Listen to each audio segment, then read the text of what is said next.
So what I decided to do was to take a bunch of children that lived on the street outside my rugby club, and 3 times a week I started teaching them how to play rugby.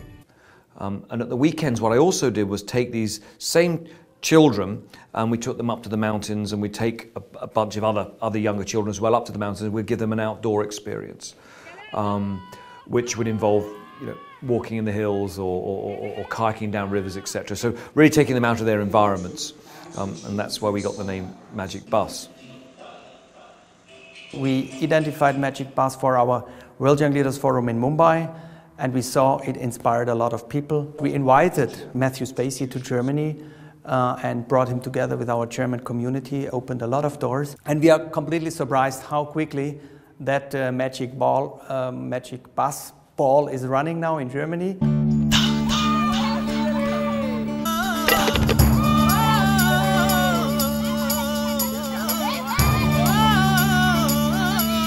All the cliche stuff you hear about sport, about, you know, increasing your discipline or your self-esteem, all those sorts of things started unfolding in front of me. We took initially, I took about 30 young men. We have 150,000 children now in the program. But interestingly, of the 30 boys that I started with, 20 of those boys now still work for Magic Bus. So they've been with us now for 11 years. In fact, one of the boys now runs our Delhi office. So, you know, it's really been a magnificent journey for me and for them. The big genesis for us was that they actually started understanding that they could change their own lives. For that first initial 5-year period, I engaged a lot of academics, a lot of development experts, sports experts, and we started building programs that could address specific issues. So we would create games and sports that would address, for example, child marriage or attendance in school or substance abuse. The need in India, obviously, for a program like Magic Bus is obviously enormous. In India, there are 400 million people living on less than $1 a day. What we've been very successful at doing is actually getting local community buy-in, training young people within the communities who then own the program, and then they go and use our program in ways that we never even thought were possible.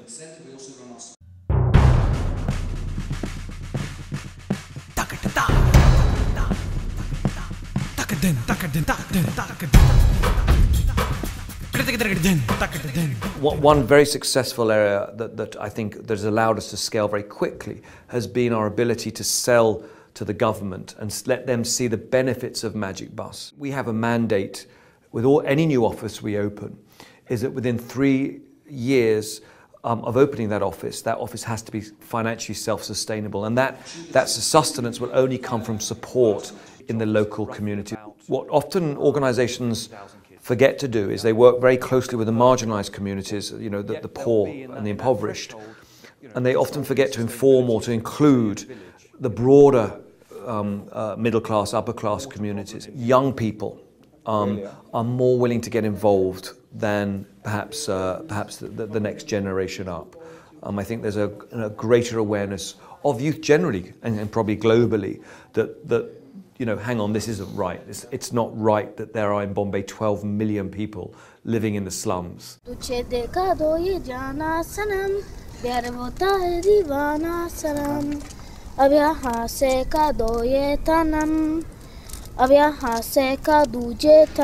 We also want to use and to take the knowledge of Magic Bus to inspire German educational work and empowering of young people, and using the social business model as well as using sports for empowering. We try to build up also a knowledge link, a peer learning group between square kilometer education in Alt-Moabit here in Berlin, and I think it's really inspiring to have these good practice examples like Magic Bus and square kilometer education.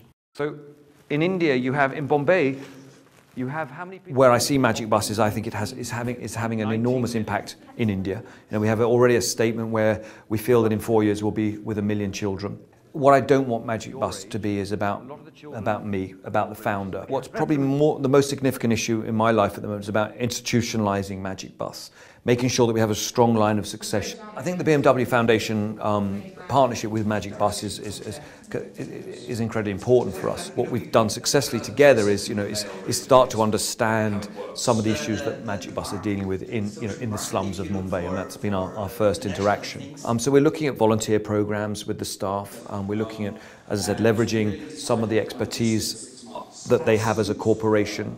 And hopefully, one of the very interesting things we're looking at is also some peer exchange programs as well. So Magic Bus has some fantastic leaders, as does BMW, and seeing whether we can create a really good learning environment for some of our leaders who've come from absolute adversity, and talking to some of the BMW leaders who have also had different challenges, and putting these two groups together and running some very interesting programs together. I certainly work harder now than I've ever worked before in the corporate sector. I think I'm far more driven. I understand that what I do has the ability to impact potentially millions of lives, and I think that really drives me. But I know you'll share it. What really surprised me, and increasingly does, as Magic Bus grows and grows and grows, is the amount of people around me that want me to win and want Magic Bus to win. We are committed in the long term, and we hope that it will help to scale up these things, to make it bigger, and to connect and to bond our young leaders network to such best practice organizations. Namaste. Namaste. Namaste.